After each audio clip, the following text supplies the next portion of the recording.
Then Jesus said to the crowds and to his disciples, The teachers of the law and the Pharisees sit in Moses' seat. So you must be careful to do everything they tell you. But do not do what they do, for they do not practice what they preach. They tie up heavy, cumbersome loads and put them on other people's shoulders, but they themselves are not willing to lift a finger to move them. Everything they do is done for people to see. They make their phylacteries wide and the tassels on their garments long. They love the place of honor at banquets and the most important seats in the synagogues. They love to be greeted with respect in the marketplaces and to have people call them rabbi. But you are not to be called rabbi, for you have only one master and you are all brothers. And do not call anyone on earth father, for you have one Father, and he is in heaven. Nor are you to be called teacher, for you have one teacher, the Messiah. The greatest among you will be your servant, for those who exalt themselves will be humbled, and those who humble themselves will be exalted. Woe to you, teachers of the law and Pharisees, you hypocrites!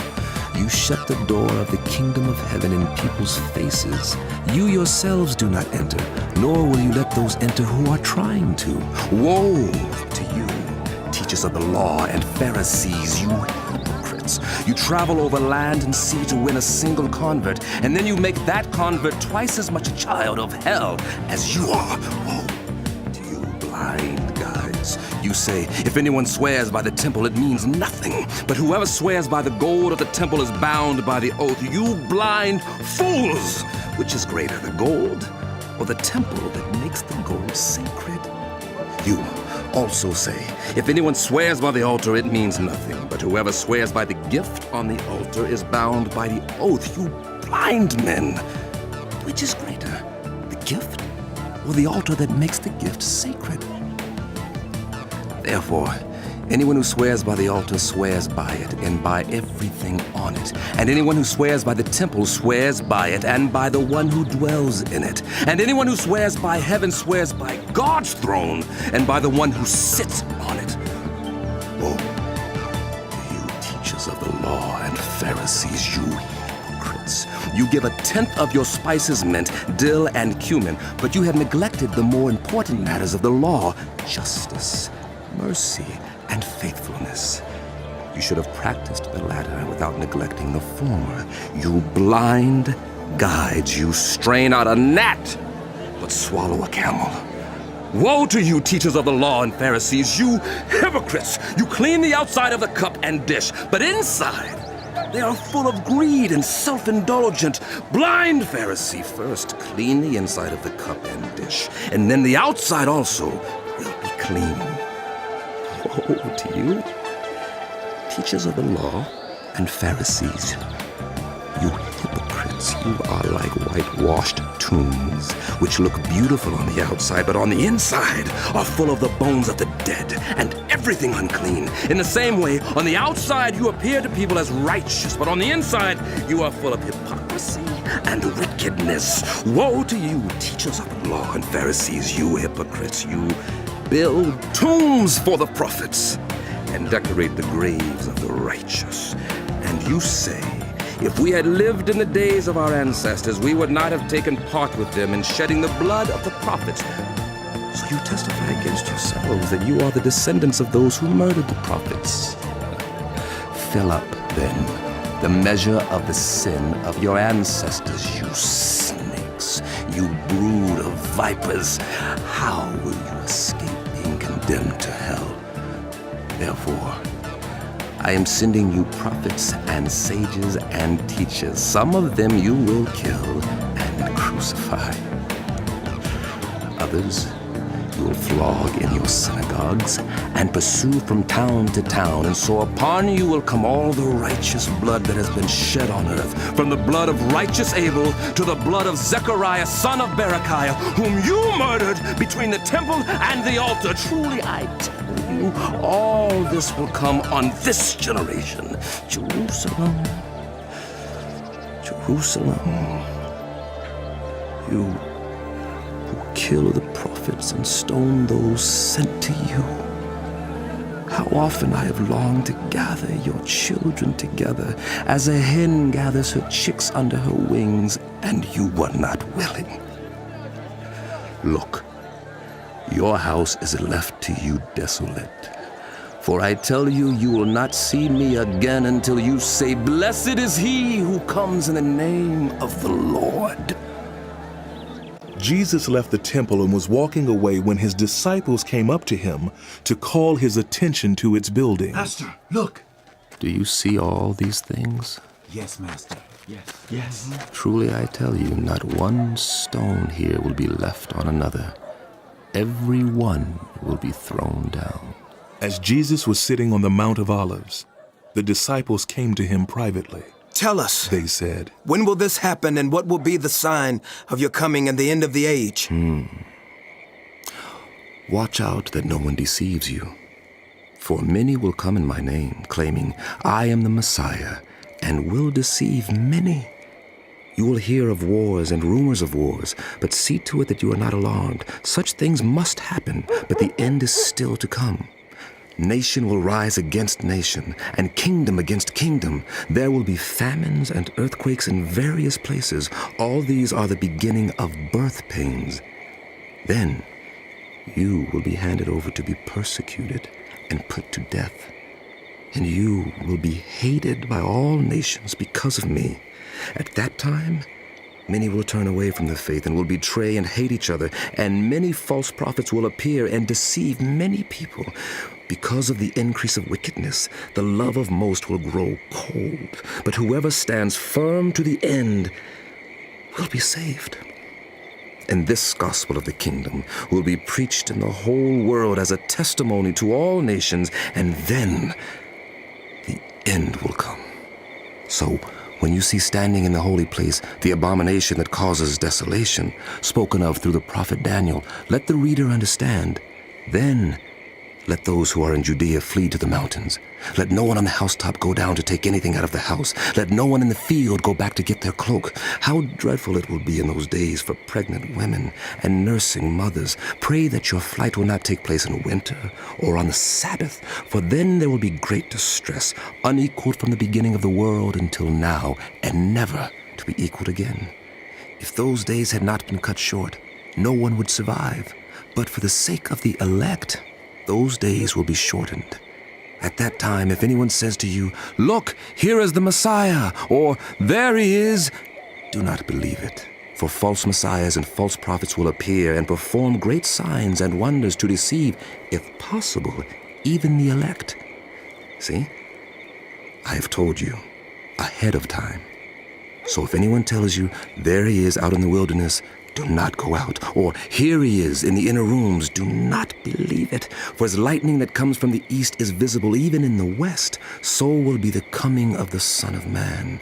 Wherever there is a carcass, there the vultures will gather. Immediately after the distress of those days, the sun will be darkened, and the moon will not give its light. The stars will fall from the sky, and the heavenly bodies will be shaken.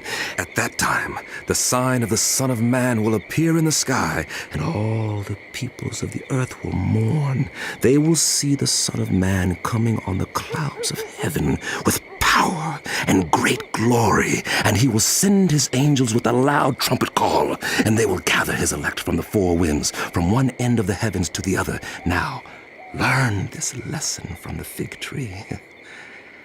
As soon as its twigs get tender and its leaves come out, you know that summer is near.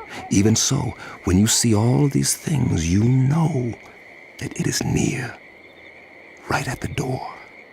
Truly, I tell you, this generation will certainly not pass away until all these things have happened. Heaven and earth will pass away, but my words will never pass away. But about that day or hour, no one knows, not even the angels in heaven, nor the Son, but only the Father. As it was in the days of Noah, so it will be at the coming of the Son of Man. For in the days before the flood, people were eating and drinking, marrying and giving in marriage, up to the day Noah entered the ark. and they knew nothing about what would happen until the flood came and took them all away.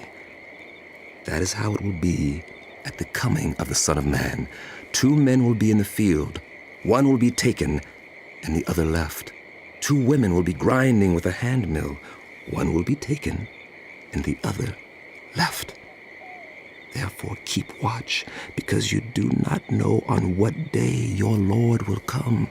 But understand this, if the owner of the house had known at what time of night the thief was coming, he would have kept watch and would not have let his house be broken into.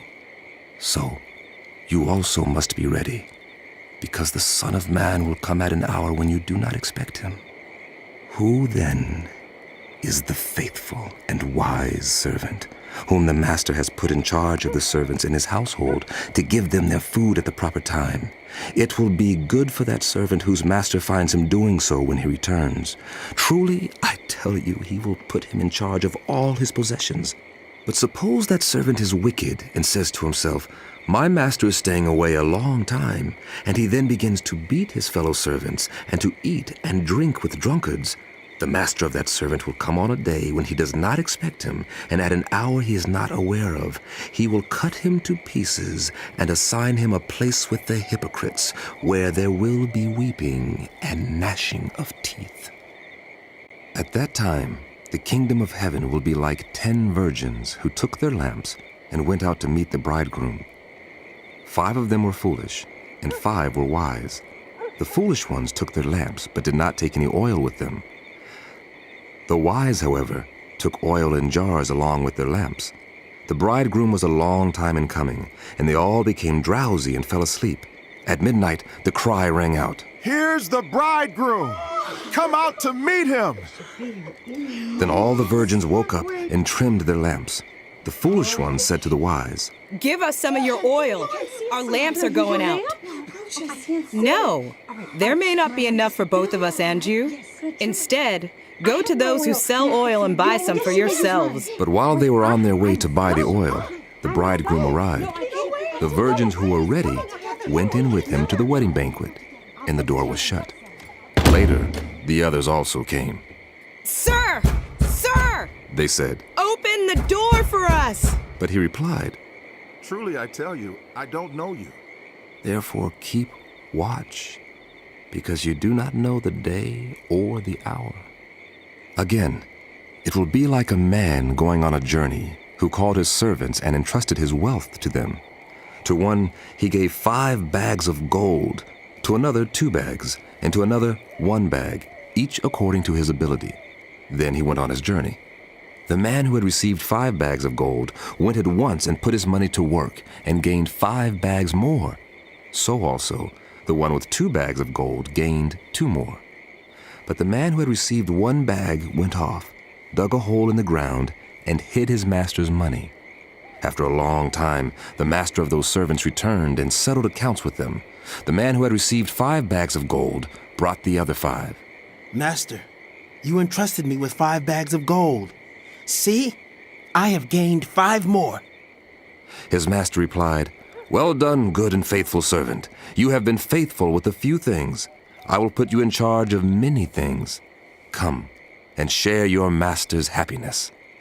The man with 2 bags of gold also came. "Master," He said, you entrusted me with 2 bags of gold. See, I have gained 2 more. His master replied, "Well done, good and faithful servant. You have been faithful with a few things. I will put you in charge of many things. Come and share your master's happiness." Then the man who had received 1 bag of gold came. "Master, He said, I knew that you are a hard man, harvesting where you have not sown, and gathering where you have not scattered seed. So I was afraid and went out and hid your gold in the ground. See, here is what belongs to you." His master replied, "You wicked and lazy servant, so you knew that I harvest where I have not sown, and gather where I have not scattered seed. Well, then, you should have put my money on deposit with the bankers, so that when I returned I would have received it back with interest.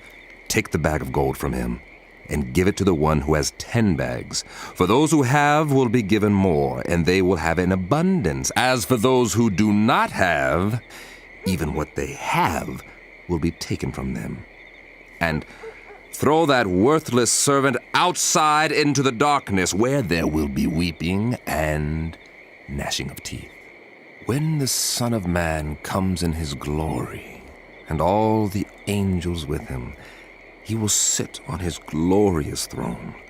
All the nations will be gathered before him, and he will separate the people one from another, as a shepherd separates the sheep from the goats.